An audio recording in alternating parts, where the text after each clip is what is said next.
So one of the biggest questions is, what is Worldhaven Studios? And the best way to explain it is it's an all-in-one package. When you think of Worldhaven, the name itself kind of explains it. It's a world.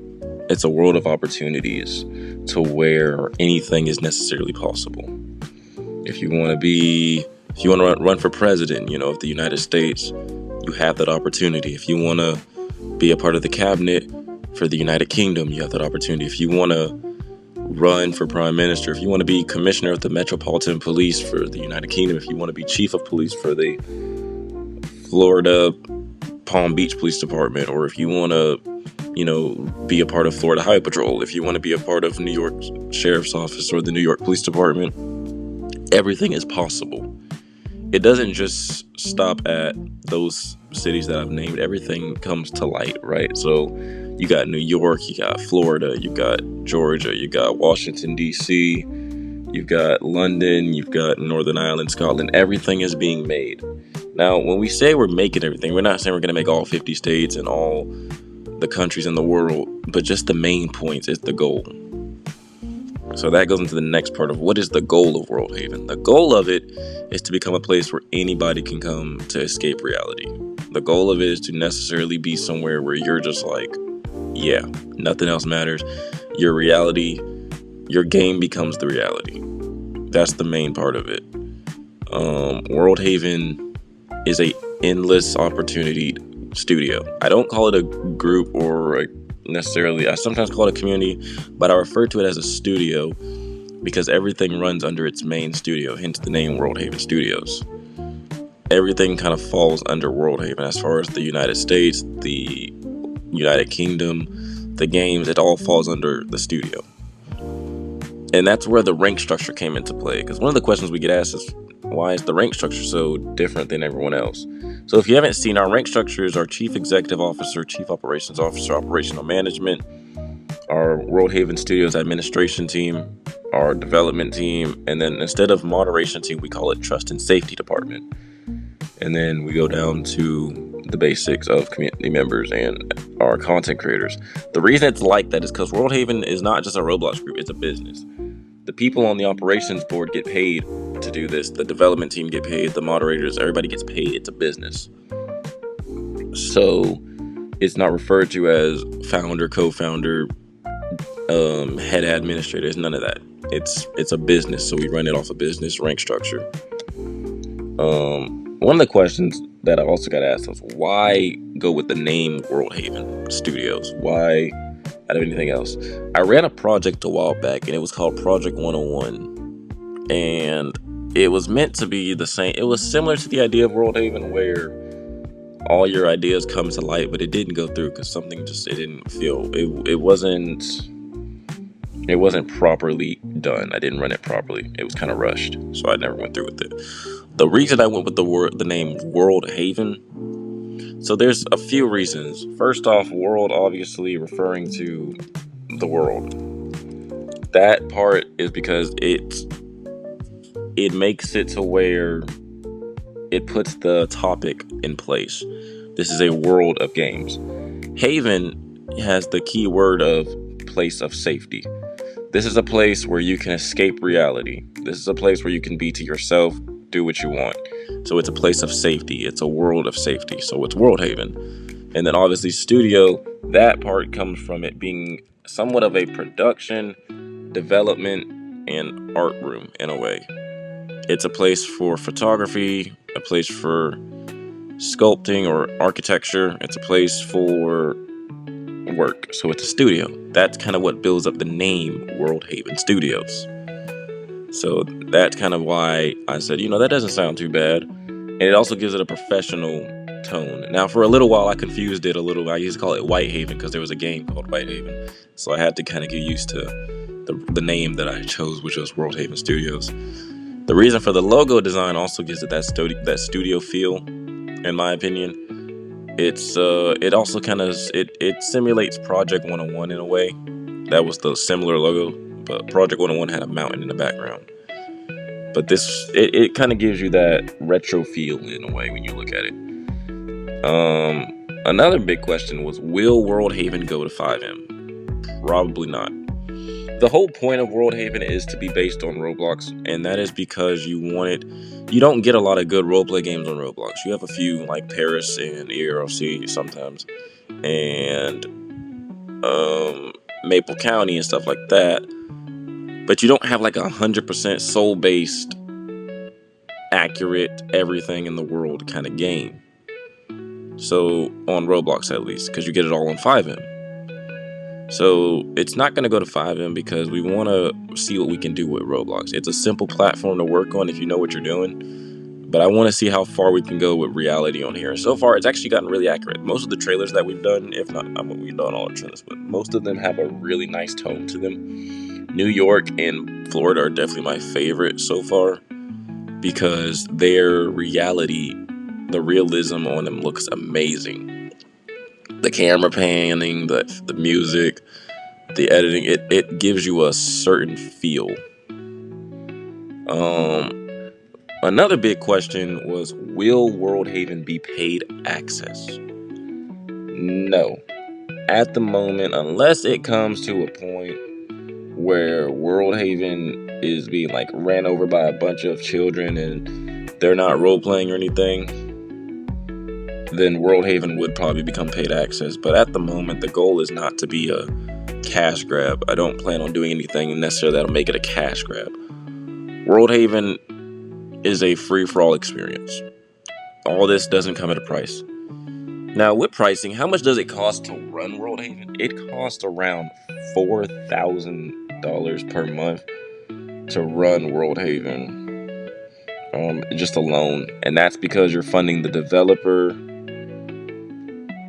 you're funding the administration team, you're funding the moderation, you're funding the projects that are being built, and advertisement and stuff like that. So that's why it kind of costs that much. Some of the maps we do purchase, and then we just redo them because it gives other developers a spotlight, but it also allows us to get a quick head start. We take a map, or we buy a map and then we expand it out, or we change it up. That's the special part of it to me.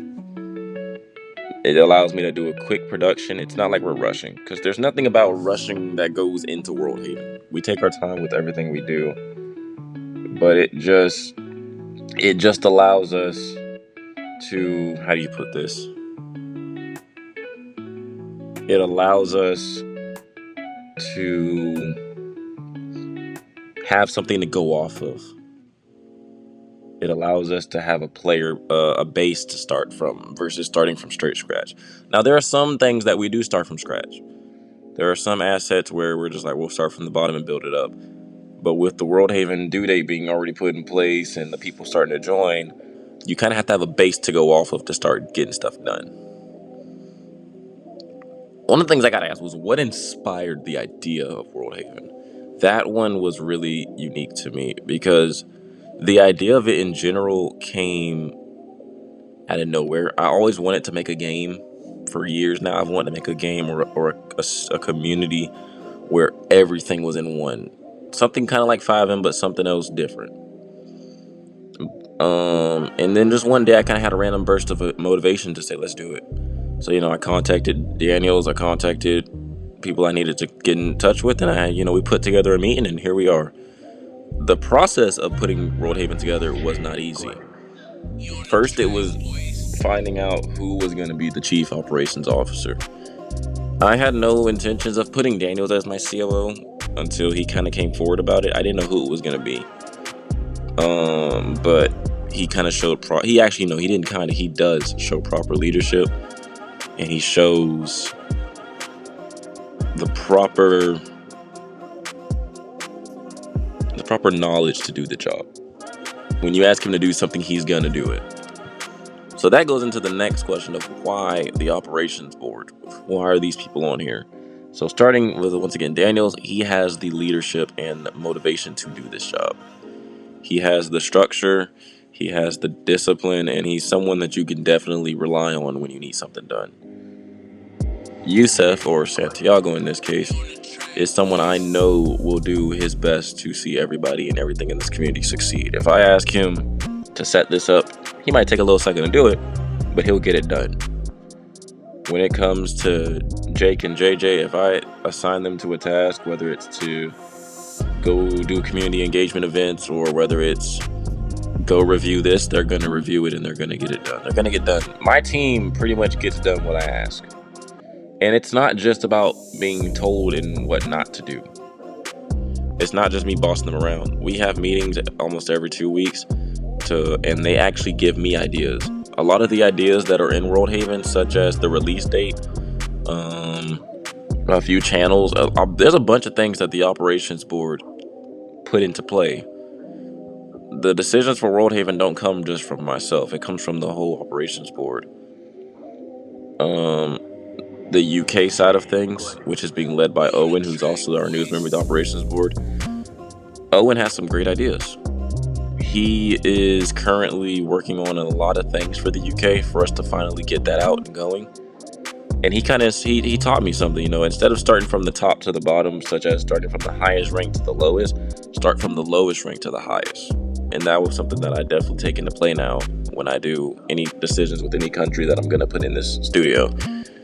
The operations board plays a vital role in the operation of Worldhaven. If it was not for them, this group would have gone a completely different route.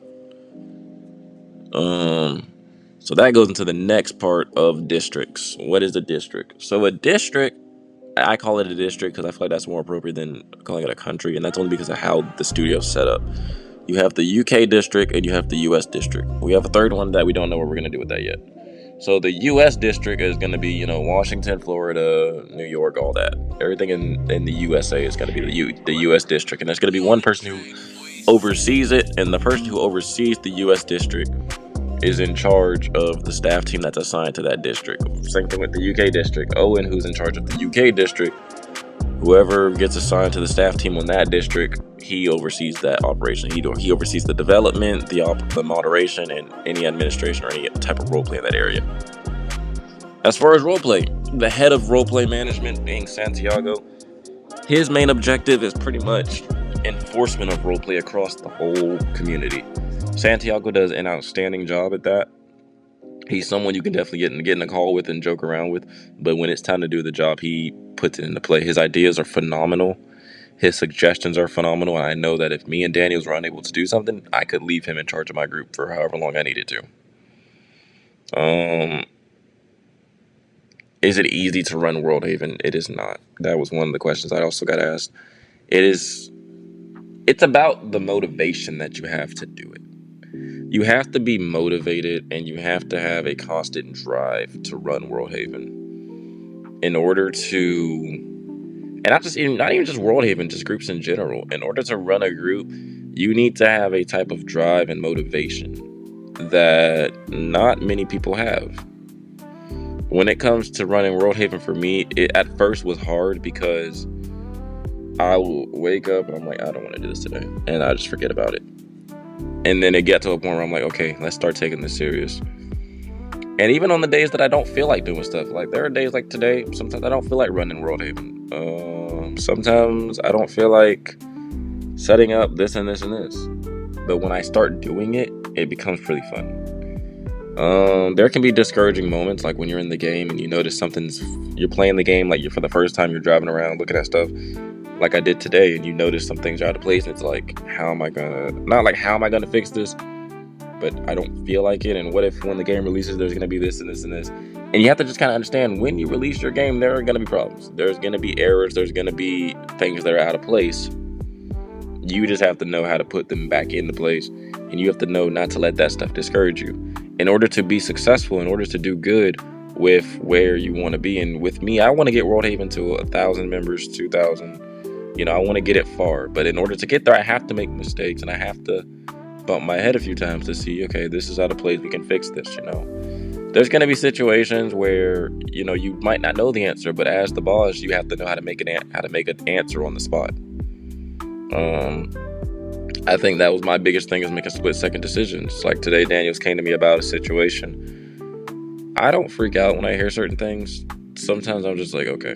Because if you freak out, it's not going to help you. You're going to panic, or you're not going to have the right mindset. You have to teach yourself to kind of stay calm through all of it. So that way all you got to do is just process the information that you're being told. So when I got told the information, I was like, okay, simple as this. If this happens again, do this. I mean, you kind of learn how to process certain things. And two of the last questions, one of them being, how far will Worldhaven go, like, long term? I don't plan on leaving the studio anytime soon. I plan on doing this hopefully until the end, which hopefully isn't anytime soon. I think there's a lot of pressure right now for everybody, because when July 1st hit, we put an announcement to the group and even to the staff team that kind of stated stuff's about to get real. This is the month where the staff team, it's a lot that goes into play this month, because this is the month where the staff team begins training. So we begin building the moderation team, which we have successfully completed that with 20 new moderators being hired. And this is where they have to get that training in, and it has to be done before August. So that's the first pressuring point, because you have to figure out when in your schedule you're going to be free to train these guys, and what if some of them don't attend? You have to get them another one, and when's the next day that you're free, that they're free, at their time, what time are you free, what time are they free, and when does it match up? And then what if you have to fire some of them because they didn't attend, and then it's like, now you got to replace those guys and get those guys trained. It's a whole thing. And then the roleplay side, this is the month where we begin setting up roleplay positions, and that's where USEF and the UK and US district leads come in, because they have to get together and start getting their roleplay stuff set up, getting people in the group, and getting ready for the release of Worldhaven Studios. And then July is what we call a non-stop work month, because this is the month prior to the release of our games. So this month is where everybody is currently working. Everybody in Worldhaven Studios is working back to back. Our senior developer, Dolphino, who does our scripting, he's been working a lot to get some of this stuff done. This is that time where everybody is working back to back, because we're trying to make sure everything is done on time. And once the game releases, obviously we'll take a week's break to relax, and we'll have what's called on-call developers, who will be responsible for fixing any issues in the game. One builder, one scripter, one UI designer, and so forth. It's also important because this is the month where major development goes underway, and it ensures that all 3 games are ready for release. On everything, as far as the UIs, the scripts, the buildings, everything kind of goes into play this month. That was why July is kind of like our biggest month and our rarely resting kind of month, because we're like actively working very hard to get this group and stuff sorted out. And then the last one is, what if something goes wrong? Well, we don't have necessarily the major backup plans, but we have basic backup plans in place. You can't predict when something's going to go wrong. Everybody thinks you can predict this and this and this, and some people will still believe that they can. Sometimes you can't predict certain things. You really can't. And sometimes you can't prevent it. But when it happens, you have to know how to get in there as quick as possible. Because let's say you get a raid. You didn't prevent the raid, because if they already, let's say there's 150 channels. Even if they only delete one of those channels, you didn't prevent the raid, you just counter-attacked it, and you got it before it got worse. Preventing it would be 100% nothing got deleted at all. So, I hope there's no raids. I hope that my team that I've put in place, kind of has enough maturity and grown up enough to know not to do immature things like raids. To me, raids don't bother me. Okay, I have a backup server, and every time we update the server, that backup server gets updated at the same time. All of our servers have backups to them, so there's not much that you're doing by raiding the server. It's just kind of just wasting your time. I feel like that kind of shows people's character when they do that. It kind of shows like you're just immature to bad news or whatever. But no, Worldhaven, there's a lot coming to it. I'm excited for it. I think that the biggest thing is just getting it done. Not necessarily just getting it done, but testing it. Because, there's a process behind it. You have to build the game, test the game, play the game. And when you're playing it, you can have testers all day long who are the best hawk-eyed people in the world. It's hawk. But once the game releases, the normal players are gonna know more, are gonna find the biggest issues in the game that the testers couldn't find. So I mean, of course, we can test it all day, we can review and look at every little piece of part in the game. But the minute it releases, those players are gonna find issues, and it's okay because you get to fix it, and you fix it every time. You fix each issue until there's no more, and then there's always gonna be an issue. But I mean, at least it's nothing as major as when you start. When you start and when you first release the game is when the biggest issues kind of pop up. But I'm excited for the release of Worldhaven. I think it's going to be great. I think that so far it's off to a really good start. I'm confident in my team, my administration, my moderation, my development. I'm confident in the advisory board and the decisions that are being made. So yeah, I think Worldhaven is going to be pretty good, and I think it's going to be all right. So I hope that kind of answers everybody's questions on what is Worldhaven, and also just a little bit about Worldhaven in general.